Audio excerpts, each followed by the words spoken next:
Aku harus pulang kampung. Kenapa aku harus pulang kampung? Karena saat ini, di masa pandemi ini, di ibu kota RI ini, tidak ada kebebasan bersertifikat dan berkerumun. Assalamualaikum warahmatullahi wabarakatuh. Salam jumpa kembali dengan saya Derwanto Yakusa Robusta. Saudaraku penonton yang baik hati, dalam kesempatan kali ini saya ingin menyampaikan sebuah keinginan, harapan. Aku harus pulang. Aku harus pulang kampung.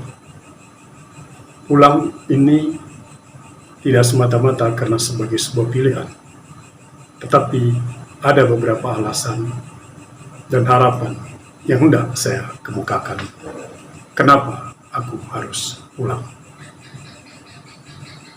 Sebelum saya bincang lebih lanjut bersama saudaraku penonton yang budiman, mohon di-subscribe tayangan video ini.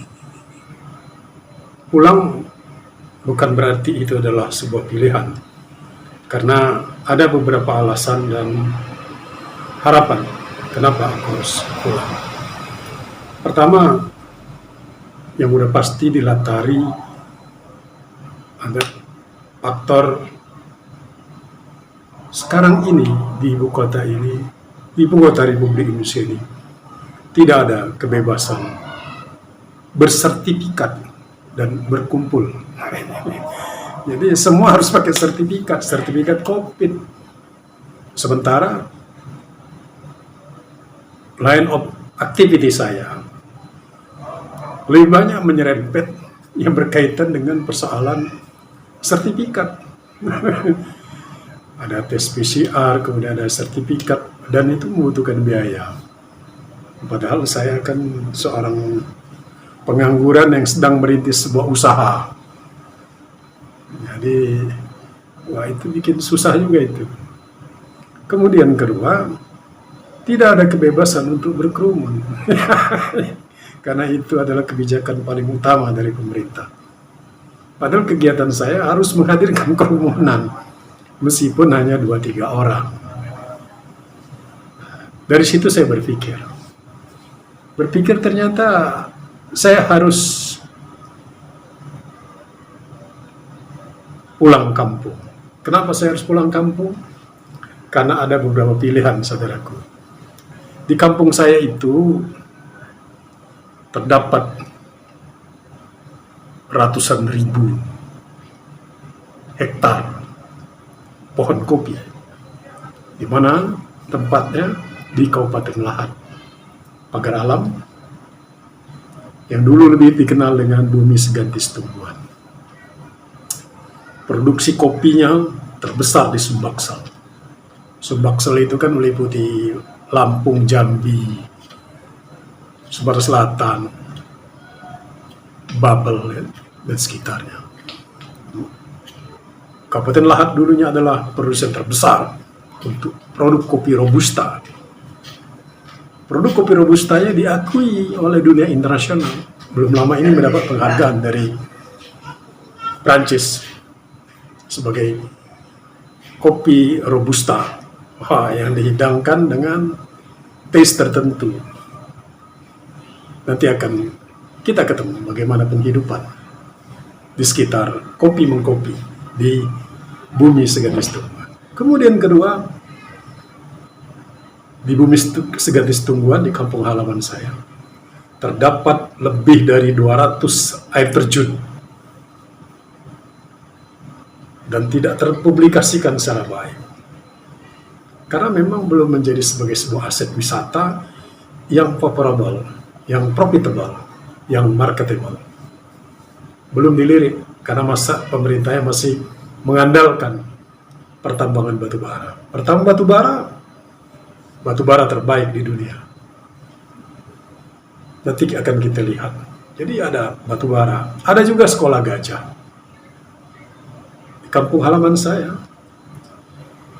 Kemudian keempat juga ada jejak-jejak sejarah kehidupan ribuan tahun yang lampau, yaitu kehidupan zaman megalit, zaman batu. Dan banyak sekali batu-batu megalit yang digunakan oleh masyarakat masa lampau sekitar 6.000 sampai 16.000 tahun yang lalu. Jadi di daerah Kabupaten Lahat itu merupakan daerah lintasan kedua megalit, zaman megalitikum. Kemudian yang tidak kalah pentingnya juga, di sana terdapat ribuan tanaman obat. Karena saya dulu pernah membuat kebun tanaman obat yang coba saya bangun dalam sebentuk kebun. Meskipun ternyata tidak berjalan. Karena dianggap masyarakat, tanaman obat yang saya tanam itu masih banyak tumbuh secara liar. Di pinggiran desa, apalagi di tengah hutan, ataupun di tengah kebun. Jadi menjadi aneh kalau itu dikebunkan, sementara itu juga banyak sekali terdapat di kebun-kebun penduduk. Bisa diperoleh secara cuma-cuma dan dianggap sebagai rumput yang mengganggu, yang selalu dibersihkan dan dibuang dan dibakar. Nanti di sana masih banyak potensi.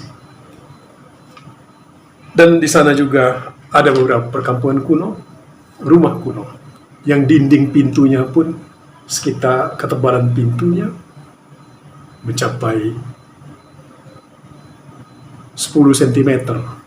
Jadi rumah zaman kuno itu seperti itu. Dan ada ukiran juga rumahnya. Jadi itulah yang mendorong saya untuk pulang. Termasuk juga aktivitas pasar kaget, yaitu namanya kalangan. Aktivitas masyarakat di tingkat kecamatan, pasar-pasarnya relatif ada hidup, tumbuh dan berkembang pada hari tertentu. Jadi namanya di sana pasar harian, dan itu kan merupakan tradisi masyarakat Indonesia. Kalau di Jakarta dulunya ada yang namanya pasar Senen, pasar Rebo, pasar Kemis, pasar Jumat, dan pasar Minggu. Kalau di kampung saya tidak menyebut nama hari, tetapi nama daerah. Nah, itulah mungkin bisa saya perbuat, dan mungkin lebih bisa berdaya guna daripada saya berada di Jakarta menjadi seorang pengangguran. Daya tahan logistik hanya mampu bertahan selama 1 bulan. Dan posting pun untuk YouTube ini hanya mengandalkan sedikit pengetahuan. Padahal saya bukan orang yang memiliki latar belakang pendidikan tinggi, bukan juga seorang profesor doktor. Tapi posting saya sering menyangkut pikiran-pikiran orang-orang yang levelnya profesor doktor. Saya cuma tahu kulitnya aja. Jadi hanya sekedar untuk mengisi kekosongan dan sekedar untuk posting di YouTube. Jadi pengetahuannya hanya kulitnya saja, tidak mendalam. Dan itulah kenapa saya harus pulang. Untuk itu saya mohon dukungannya bagi penonton sekalian. Salam jumpa. Aku harus pulang. Jangan lupa subscribe. Billahi taufiq wal hidayah. Wassalamualaikum warahmatullahi wabarakatuh.